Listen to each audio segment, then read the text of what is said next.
আজকে খালার মাংসের কালারটা, আজকে এই প্রথম খালা মাংস রাঁধছে, খুবই দারুণ ভাবে, খুবই ভালো লাগছে।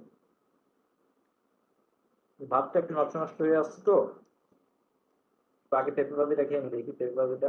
আর পেঁপেও খুব প্রিয়।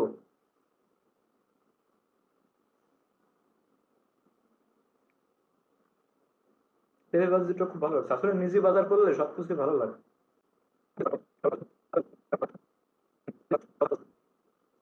কারণ এই মাংসটা দেখি,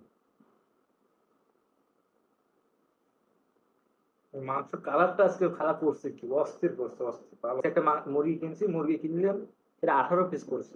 খালা অস্থির রান্না দিচ্ছে। ভাতটা যদি ইয়ে হইতো, একটু ভালো হইতো, আরো টেস্ট হইতো।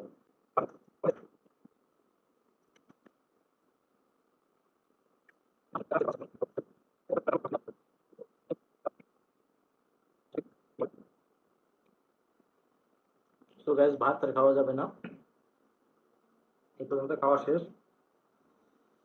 তো আজকে তেমন ভালোভাবে ভিডিও করতে পারিনি, কারণ ডিউটি ছিল, তাড়াতাড়ি এসে তাড়াহুড়া করে খাইছি। তো ভালো করে আবার কালকে দুপুরে ভিডিও করবো ইনশাল্লাহ। তো bye bye, tata, good night.